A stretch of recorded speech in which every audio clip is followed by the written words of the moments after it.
ngayong Pasko. Sa unang hirit, serbisyong totoo ang ng hirit. Ang saya-saya. Sa unang hirit, unang hirit, unang hirit. Nagbabalik po ang unang hirit. Narito na mga balitang dapat niyong malaman sa ating top hirit.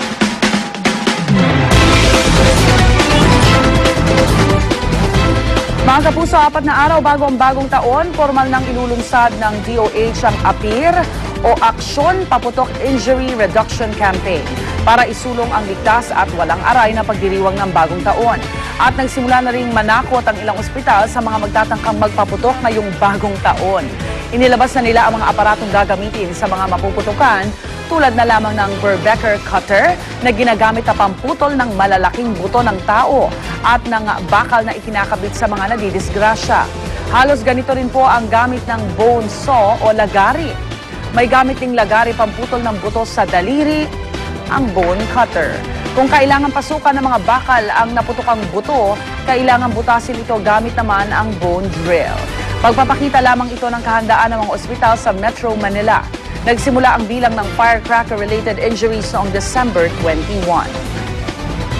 Oh, katakot Kung hindi pa ako natakot, ewan ko na lang talaga.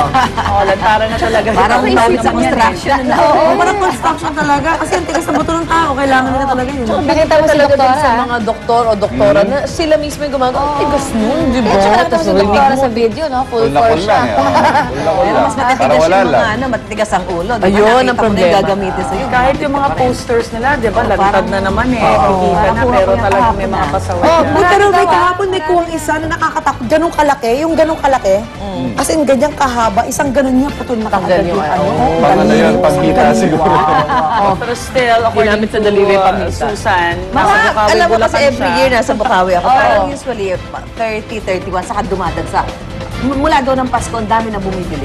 So kahapon, marami na. Which is baliktad lang sinasabi ng mga nagtitinda. Kasi sabi nila this year, wala daw masyadong... Lagi naman nila sinasabi, mas maganda last year Mas maganda yun naman lagi yung hirit nila. Eto na, kaya ngayong malapit na ang bagong taon, alamin na natin ang paghahanda ng mga pangunahing ospital dito sa Metro Manila para sa mga mapuputukan. Nasa Jose Reyes Memorial Medical Center ngayon si Lala Roque, habang nasa East Avenue Medical Center naman si Oscar Oida. Habang ang pinakahuling balita naman mula sa mga tindahan ng paputok sa Bukawi, Bulacan, ihatid sa atin ni Dante Perelio. Unahin na natin ang Jose Reyes Memorial Medical Center sa Maynila. Nakatutok ngayon doon si Lala Roque. Lala, handa na ba ang ospital na yan? Rhea, handang-handa na ang mga tauhan dito ng Jose Reyes Memorial Medical Center. At good news tayo sa paumpisa natin. As of last night daw, wala daw nadagdag ng mga kaso ng firecracker-related incidents. At ngayon, nananatili sa 20 ang mga biktima ng firecracker-related incidents. Ang pinakahuli ay biktima ng Piccolo. Nag-ikot din tayo, Rhea, dito at sa kanilang burn unit. Nalaman natin na meron silang 7 taong capacity at handang-handa daw sila. At hanggang sa ngayon, wala pa rin daw silang mga natatanggap na cases ng mga burn unit. Yan po yung nakikita natin yan, hindi naman lahat yan na firecracker-related incidents. At ayon naman kay Dr. Frederick Iglesia, yung sa orthopedic surgery nila, parang tingin niya kumpara nung last year, mas konti daw ang kanilang mga natatanggap ng mga kaso ngayon. Kaya umaasa siya na sana daw magtuloy-tuloy ito. Pero gayon pa man, handa pa rin itong ospital na ito para tumanggap ng anumang kaso ng mga firecracker-related incidents. Rhea? Maraming salamat, Lala Roque. Para naman dito sa Quezon City, isa sa mga takbuhan ng mga mapuputukan ay ang East Avenue Medical Center. At nandoon ngayon si Oscar Oida. Oscar, handa na ba ang East Avenue Medical Center sa mga mapuputukan ngayong bagong taon? Yes, Rhea, handang-handa na rin daw ang East Avenue Medical Center sakali nga yung mga dagsain sila ng mapuputukan pa sa parating na bagong taon.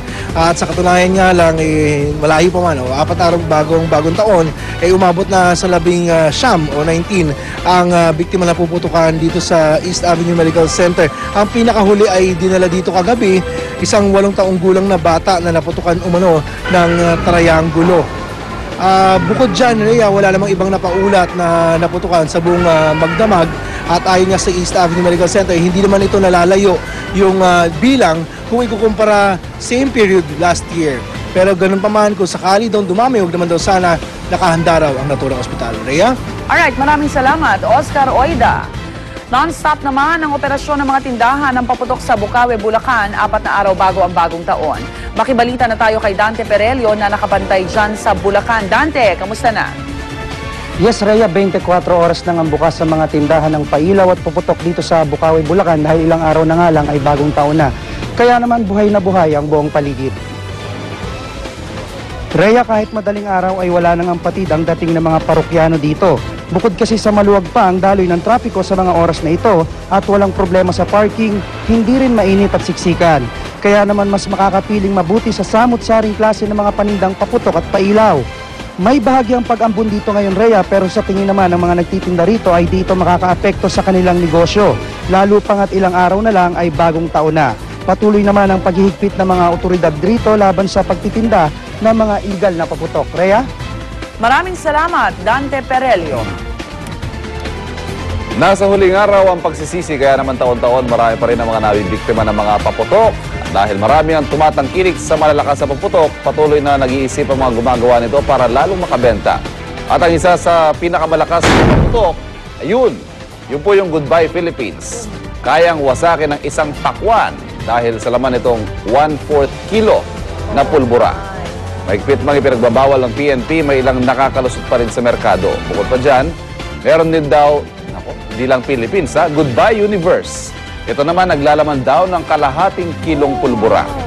Nauuso na rin ngayon ang mga paputok na may pangalang kabase, dugong at King Kong. Karamihan pa sa mga nabibiktima nito, mga bata. Kaya naman tulong-tulong iba't ibang ahensya ng gobyerno para matuldukan ang bentahan ng mga illegal na paputok. Ang grabe, yung mga pangalan, Doon ako interesado sa nila nakukuha yung mga pangalan. Oo, Every year may goodbye ba din? Oo, kasi daw tumitili bago sumabog. Depende sa telenovela. Grabe. Actually, depende sa telenovela ng mga networks also. Yes. Meron ng Amaya. Walang Marimar? Dati. Sa bagay, may tindahan nga, Bulaga, di ba? Inspired by. Eto naman, matapos po simula naman sa Metro Manila kahapon ang pagsiselyo ng mga baril ng mga pulis para sa bagong taon, sumunod na rin po ang mga pulis sa probinsya. Sa Zamboanga City, nilagyan na po ng seal ang muso ng mga baril ng mga pulis. Ibig sabihin yan, bawal sila magpaputok ng baril ng basta-basta hanggang sa January 4. Sinelyuhan na rin ang long at short firearms ng mga pulis sa Ilocos Norte. Mismong ang alkalde naman ng Coronadal South Cotabato ang nanguna sa pagdidikit ng tape sa nguso ng baril ng mga pulis doon. Sa muzzle taping naman ng North Cotabato PNP, ipinapaalala ng Provincial Police Chief na may karampatang parusa sa sinumang pulis na lalabag sa kautusan. Ang National Capital Region Police Office naman, hinihikayat ang publiko na i-video at kunan ng letrato ang mga pulis na makikitang magpapaputok ng baril o anumang iligal na paputok sa pagsalubong sa bagong taon at i-upload ang video at litrato sa www.ncrpo.org.